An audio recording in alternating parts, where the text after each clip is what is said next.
Hey guys, Rob with WePayOffDebt.ca. Hope you're doing well today. Coming at you today with a little story, something you already know. So here's the question. Imagine that you're 300 pounds. Now, hopefully you don't have to imagine this, but hopefully you do have to imagine this. I'm overweight myself. I've struggled with weight issues for a long time. But imagine that you're 300 pounds and you start this new diet, okay? And you've tried diets before, they've never really worked, you've lost some, you've gained some, you're trying a new diet, and you purposely say, okay, you know what, I'm gonna stick really hard to this diet, and I'm not gonna look at the scale. I don't wanna see it. So you get on, and a whole month later, you work so hard, and you stick to that diet, and you are exactly counting your whatevers or eating only this or not this or whatever the diet happens to be. And a month later, your spouse convinces you, hey honey, you're looking great. You should go check out how much you are on the scale. And you say, okay, it's been a month. Let's check. You were 300 pounds even at the beginning of the month. You get on the scale and you're now 301 pounds. How do you feel? It's completely deflating. It's completely discouraging. And it destroys hope.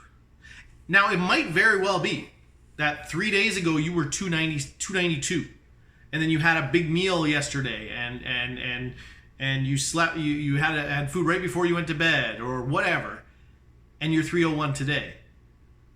But a week ago, if you had made yourself, you would have been happy. But the point is, the scale, actually seeing that negative progress hurts so much. Now, it wouldn't hurt so much if we were robots. If we really didn't have feelings, if we really didn't care like that, you would look at that and say, okay, you accept that as feedback, and you'd move forward and say, if this diet's the right thing for me to do, you just continue doing it, and you know you'll get to where you're going eventually. But the problem is, we're emotional beings. And so when it comes down to it, we need hope. We need motivation. And hope is the key motivation. Because if you don't have hope, if you don't think something can change, you can only grin and bear it so long. So here, put this in the financial context. Imagine that you only have two debts. One of them is a $30,000 car loan, and the other one is $225 you owe to your mom. This month, you have $100 to put on debt. Where do you put it? The one to your mom is zero interest. So the mathematically correct answer is the car, because the car is more expensive debt, right? The interest rate on the car is not zero. You are paying interest.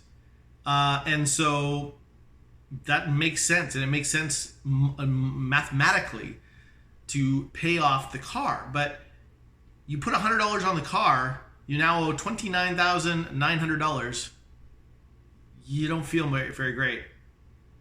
It doesn't feel like you're slogging through anything. It just feels like you're at a brick wall. You see no progress. You give up. Instead, that's what's called the debt avalanche method, by the way. The debt avalanche method is sort all your debt by interest rate. Highest interest rate to lowest interest rate, and just pay off that way. That's the mathematically correct way to pay off debt. The problem with that is if you have a mortgage, that would even go before your loan to your mom. And the problem there is you don't see the progress. You don't see the progress fast. Yes, you can comfort yourself in knowing that you're doing mathematically the correct thing, but it's not enough. The key is what's called the debt snowball. The debt snowball was a process. I don't think Dave Ramsey created it, but he certainly made it popular. And the debt snowball goes like this. Ignore the interest rate. Completely ignore it. And sort the debt you pay off first, which debt you pay off first, by the balance, by the payoff balance. Make minimum payments on all of them, and then throw absolutely every penny you can find at the smallest one. And so in our example, that would be the $225. And the next month, you're not saving any money on interest. But now you only owe your mom $125. How does that feel?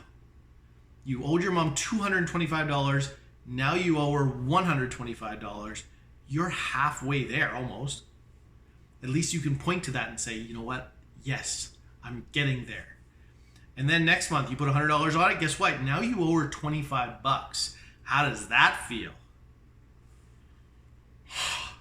When you saw no hope of being able to pay it off, and in 2 months it's almost gone, it feels great. And so what happens? You get excited, you get motivated, you build hope, you get excited, and so you cut more. And as soon as you add in the you cut deeper thing, as soon as that becomes a reality because you're excited, the math blows up. This is what happened with us. So when we started paying off debt, we were paying off maybe $100, maybe $200 a month. But I kept seeing this possibility of becoming debt free. And then we would pay off a debt and be like, hey, yeah. And then you pay off another debt and you'd be like, yeah. Then we got to our 2 biggest debts. And the second biggest one was our van at that point. And by the time we paid off our van, there was no stopping us. Because at that point, we paid off a $17,000 loan left on our van, and we are now on fire. We are so excited. And what was left was a $17,000 line of credit. That had been the bane of our existence for years. And we got it paid off. And I'm convinced, completely convinced, that if we had sorted things by the math, it would have been way less effective. In fact, I can be sure, because they've actually done a scientific study recently, Google it, you'll find it, is that they proved that the debt snowball is the best way to pay off debt. And the reason's not the math. The reason is the motivation it builds. So what I want to leave you with today is that the best way to pay off debt is the debt snowball. And with that, I want to give you a little freebie to add to your motivation. Go check it out in the link provided. I'm going to give you a copy of the debt thermometer that we made. Okay, I found a thermometer online and I made a little thermometer, and the whole point of it was our goal, 0 debt. Here's our full debt right now, and then as the debt was paid off, we color it in.